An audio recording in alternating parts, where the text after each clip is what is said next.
10 വയസ്സുണ്ട്. അമ്പിളി നിന്നെ പുൽകി.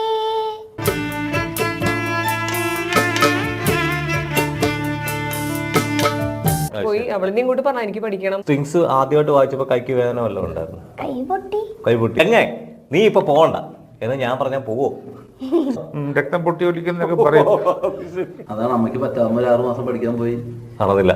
എല്ലാ മാന്യപ്രേക്ഷകർക്കും വിഷുദിന ആശംസകൾ. ഇന്നത്തെ ഇങ്ങനെയും ഒരു താരം എന്ന എപ്പിസോഡിലേക്ക് ഏവർക്കും ഒരിക്കൽ കൂടി ഹാർദമായ സ്വാഗതം. സോഷ്യൽ മീഡിയയിലൂടെ ലോകമെമ്പാടും അറിയപ്പെട്ട ഒരു കുഞ്ഞ് വലിയ വയലിനിസ്റ്റിനെയാണ് ഞങ്ങൾ ഇന്നിവിടെ നിങ്ങൾക്കായി പരിചയപ്പെടുത്താൻ പോകുന്നത്. മറ്റാരുമല്ല, ഗംഗ ശശിധരൻ. ഗംഗ നീ ഇപ്പൊ പോകണ്ട എന്ന് ഞാൻ പറഞ്ഞാൽ പോവോ? ഇത് നിങ്ങൾക്ക് എല്ലാവർക്കും വളരെ സുപരിചിതയായ നമ്മുടെ കുഞ്ഞു വയലിനിസ്റ്റാണ് ഗംഗ ശശിധരൻ അല്ലേ? എത്രാം സ്റ്റാൻഡേർഡിലാണ് മോള് പഠിക്കുന്നത്? 5th സ്റ്റാൻഡേർഡിൽ പഠിക്കുന്നത്. എത്ര നാളായിട്ട് വയലിൻ പഠിക്കുന്നുണ്ട്? 5 വർഷം. 5 വർഷമായിട്ട്. ജനിച്ചത് അപ്പൊ 5 വയസ്സല്ലേ ഉള്ളൂ? അല്ലല്ല, 10 വയസ്സുണ്ട്. 10 വയസ്സുണ്ടല്ലേ? കണ്ടാ പറയത്തില്ല. ഞാൻ ആദ്യമായിട്ട് മോളുടെ ഒരു വീഡിയോ കാണുമ്പോൾ ഞാൻ വിചാരിച്ചു എങ്ങനെ ഈ വയലിൻ പിടിച്ചോണ്ടിരിക്കുന്നു എന്ന്. ഇത്രയും ചെറിയൊരാള് ഈ വയലിൻ പിടിക്കുമ്പോൾ എന്തെങ്കിലും ഭാരം തോന്നാറുണ്ടോ? ബുദ്ധിമുട്ടായിട്ട്? സ്ട്രിങ്സ് ആദ്യമായിട്ട് വായിച്ചപ്പോൾ കൈക്ക് വേദന വല്ലതും ഉണ്ടായിരുന്നു? കൈ പൊട്ടി. ഈ കൂടിയിരിക്കുന്നത് മറ്റാരുമല്ല, ഗംഗയുടെ അച്ഛനാണ് ശശിധരൻ സാർ. ശശിധരൻ സാറ് ദുബൈയിലാണ് വർക്ക് ചെയ്യുന്നത് അല്ലേ സാർ? മോൾക്ക് ഈ വയലിൻ പഠിപ്പിച്ചത് എങ്ങനെയാണ് ഇത്രയും ചെറുപ്പത്തിലെ? ഇങ്ങനെ ഒരു അവളുടെ ഒരു പാഷൻ അവളുടെ അമ്മയാണ് അവളുടെ മെയിൻ. ആണോ? അമ്മയാണ് അവളെ അതിലേക്ക് കൊണ്ടുവന്നത്. ഓക്കെ. അപ്പൊ ഞാൻ നമ്മുടെ ഒരു ആഗ്രഹമായിരുന്നു അവൾക്ക്. അതാണ് അമ്മയ്ക്ക് പറ്റാവുന്ന 6 മാസം പഠിക്കാൻ പോയി. നടന്നില്ല.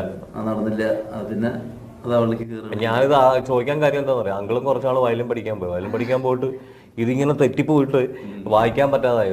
5-6 മാസം ഇത് മാത്രം തെറ്റിപ്പോയിട്ട് പിന്നെ ഞാൻ ആ പഠിത്തം നിർത്തി കളഞ്ഞു. അതുകൊണ്ട് ചോദിച്ചതാണ്.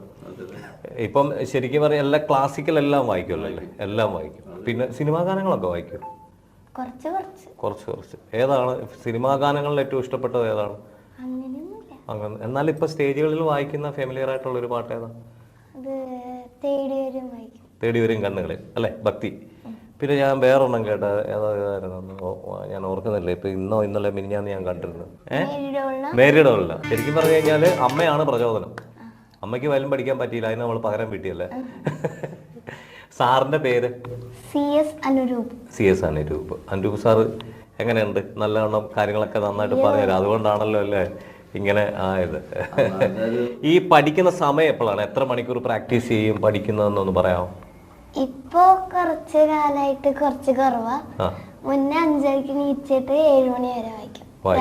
രാവിലെ പ്രാക്ടീസ് ചെയ്യുമായിരുന്നു അല്ലേ? സ്കൂളിന്റെ പേര്?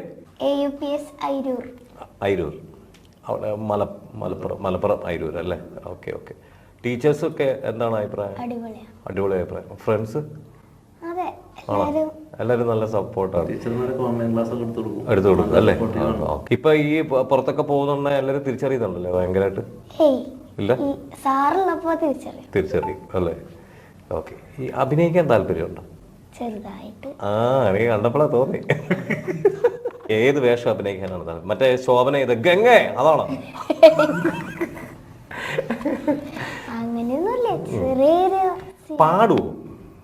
പാടുവോ? ഇപ്പൊ ഞാൻ നിർത്തി വെച്ചിരിക്കുക. എന്നാലും എന്തായാലും വയലിന് ഇത്രയും ഭംഗിയായിട്ട് വായിക്കുമ്പോ പാടാൻ അറിയത്തില്ലേ? അല്ല ഞാൻ പാടും കേട്ടോ. 2 വരി ഞാൻ കേട്ടോ. പാടും.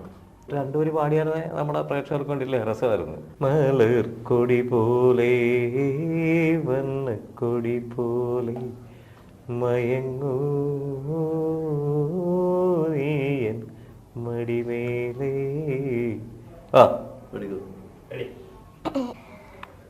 മലർക്കൊടി പോലെ വർണ്ണത്തൊടി പോലെ മലർക്കൊടി പോലെ വർണ്ണത്തൊടി പോലെ മയങ്ങൂ നീയൻ മടിമേലേ മയങ്ങൂ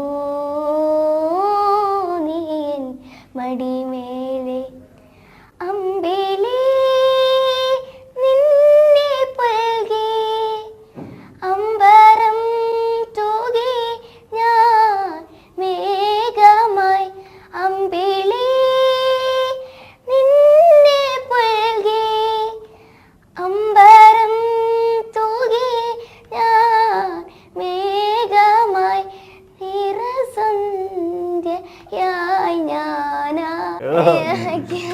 സൂപ്പർ, അടിപൊളി അടിപൊളി. 2 വരി എന്ന് പറഞ്ഞിട്ട് ബാക്കി എല്ലാം പാടി. അടിപൊളി അടിപൊളി. അപ്പം ഇത് ഗംഗയുടെ അമ്മയാണ്. ഗംഗയെ കുഞ്ഞുനാൾ തൊട്ട് ഇത് വയലിൻ പഠിപ്പിക്കാനായിട്ടുള്ള പ്രചോദനം അമ്മയാണെന്ന് പഠിച്ചായിരുന്നോ? കുറച്ച് പഠിച്ചു. പിന്നെ പറഞ്ഞൊരു ബുദ്ധിമുട്ടാണ് പഠിച്ചുണ്ടാക്കാൻ, കുറച്ച് ബുദ്ധിമുട്ട്, ഭയങ്കര ബുദ്ധിമുട്ടാണ്. അപ്പൊ എനിക്കത് പറ്റില്ല. പിന്നെ ഇത്ര കൊച്ചിലെ കുഞ്ഞിനെ വിട്ടു കഴിഞ്ഞാൽ എങ്ങനെയാന്നുള്ള അല്ല, എന്റെ ഇഷ്ടം നോക്കില്ല, ഇവളുടെ താല്പര്യപ്രകാരം തന്നെയാ പോയത്.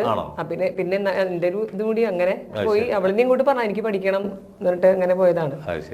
പേര് പറഞ്ഞില്ല. എന്റെ പേര് കൃഷ്ണവേണി. ജോലി ചെയ്യുന്നുണ്ട്? ഇല്ല, ഹൗസ് വൈഫ്. ഗംഗയുടെ സാറാണ് അനുരൂപ് സാർ. സാർ നമസ്കാരം. നമസ്കാരം. ഇത്രയും ചെറിയൊരു സ്റ്റുഡന്റ് ആദ്യമായിട്ടാണോ സാറിന് കിട്ടുന്ന കയ്യിൽ? അങ്ങനെയല്ല, ഞാൻ എൻ്റെ മക്കളെയൊക്കെ ഈ പ്രായത്തിൽ ഞാൻ പഠിപ്പിച്ചിട്ടുണ്ട്. ശരി. പക്ഷെ ഇതൊരു പാഷനാണ്. ചില കുട്ടികൾക്കത് ബൈ ബർത്ത് ഉണ്ടായിരിക്കും. ചിലപ്പോൾ മേ ബി അവരുടെ ഒരു പരമ്പരയിൽ അങ്ങനെ ഒരു ഉണ്ടായിരുന്നായിരിക്കും. അത് ചിലപ്പം ഏതെങ്കിലും ഒരു ജനറേഷൻ അത് കറക്റ്റായിട്ട് കിട്ടും. അത് ഇദ്ദേഹത്തിന് കിട്ടി. ഞാൻ ഈ കുട്ടിയുടെ ഗ്രേറ്റ് ഗ്രാൻഡ് ഫാദറോ അദ്ദേഹം അവളുടെ ആ സമയത്ത് ആ കാലത്തിലെ മുത്തച്ഛൻ്റെ പേരിന് ഉണ്ണികൃഷ്ണൻ. ആ, നമ്മുടെ ചില സുഹൃത്തുക്കൾ പറഞ്ഞു കേട്ടിട്ടുണ്ട്. അത് മറ്റേ നാമസങ്കീർത്തനം. അപ്പം അങ്ങനെ ഒരു ഫാമിലിയിൽ അങ്ങനെ ഒരു ജനറേഷൻ ചേഞ്ചസ് കാണുകയാണ്.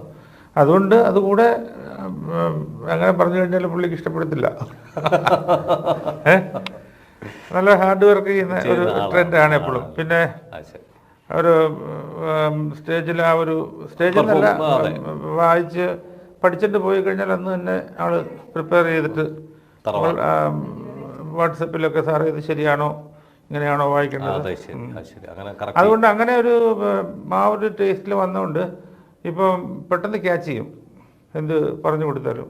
ഇപ്പം നമ്മുടെ കച്ചേരി ഇപ്പം പെർഫോമൻസ് സ്റ്റേജിലാണല്ലോ. ഇപ്പം നമ്മുടെ ഈ കുറച്ച് ഒരു പ്രൊഫഷണലായിട്ടുള്ള പെർഫോമൻസ് ഒക്കെ ഈ മറ്റേ നടക്കണക്ക് മറ്റേ എങ്ങനെ കൊരുവ അതൊക്കെ ഉണ്ടല്ലോ. അതൊക്കെ വളരെ ഇൻട്രസ്റ്റിംഗ് ആയിട്ട് ഇപ്പം സ്റ്റേജിൽ പെർഫോം ചെയ്യാറുണ്ട് ലൈവായിട്ട്. സാറിന് എന്തെങ്കിലും ബുദ്ധിമുട്ടുണ്ടായിട്ടുണ്ടോ ഇതൊക്കെ പഠിപ്പിക്കാനുണ്ട്? ബുദ്ധിമുട്ടുകളൊന്നും അങ്ങനെ എനിക്കിപ്പോൾ ഞാൻ പഠിപ്പിക്കുന്ന നമ്മൾ അങ്ങോട്ട് അവർക്ക് ബുദ്ധിമുട്ടുകൾ കൊടുക്കാതിരുന്ന ഇങ്ങോട്ട് അവർ മര്യാദയ്ക്കിരുന്നുള്ളൂ. നമ്മൾ കോളേജിലൊക്കെ പഠിക്കുന്ന പോലല്ലേ സാറന്മാർ എന്നോടാ നേരത്തെ ലേറ്റായിട്ട് വന്ന അങ്ങനെ അങ്ങോട്ട് അറ്റാക്ക് ചെയ്യുവാണെങ്കിൽ ഇവർ തിരിച്ച് ഇങ്ങോട്ട് വരും. നമ്മൾ സൈലന്റ് ആവാന്നുള്ളതാണ് ബെറ്റർ. ആ ഒരു ഇതിലാണ് കുഴപ്പമില്ല. ആദ്യത്തെ കാലഘട്ടത്തിലൊക്കെ കുറച്ചു നേരം വായിച്ചിട്ടൊന്ന് മടി കാണിക്കും. അപ്പോൾ മടി കാണിക്കുമ്പോൾ നമ്മളത് മൈൻഡ് ചെയ്യാറില്ല. കൈ വേദനിക്കുന്നൊക്കെ പറഞ്ഞിട്ടുണ്ട്. കൈ വേദനിക്കും. അത് ചെറുതാണെങ്കിലും പുള്ളി വലുതാക്കി കാണിക്കും. രക്തം പൊട്ടി ഒലിക്കുന്നൊക്കെ പറയും. അല്ല, അതൊരു കാലഘട്ടം. ഇപ്പൊ എപ്പോഴും ചെറുതാണ്, അത് കുറച്ചുകൂടെ ചെറുതായിരുന്നു. പറഞ്ഞു കേട്ട് കഴിഞ്ഞാൽ ഒരുപാട് വളർന്നു തോന്നുന്നു. ഇപ്പോഴും ചെറുതാണ് കേട്ടോ. ഇന്ന് ഞങ്ങളുടെ ഈ ഒരു ഇന്റർവ്യൂ ഇവിടെ വെച്ച് വൈൻഡപ്പ് ചെയ്യണം. അപ്പോൾ എല്ലാ മാന്യ പ്രേക്ഷകർക്കും ഒരിക്കൽ കൂടി വിഷുദിന ആശംസകൾ നേരുന്നു. അപ്പോൾ ഗംഗമ്മയുടെ വിശേഷങ്ങൾ നിങ്ങളെല്ലാവരും കണ്ടല്ലോ. അടുത്ത ഒരു സൂപ്പർ എപ്പിസോഡുമായി മീഡിയ ഗ്രാഫിക്സ് TV നിങ്ങളിലേക്ക് വരുന്നതാണ്. അതുവരേക്കും signing out, Subhash Pandalam. Bye. Media graphics TV YouTube channel, കലയും കാഴ്ചയും.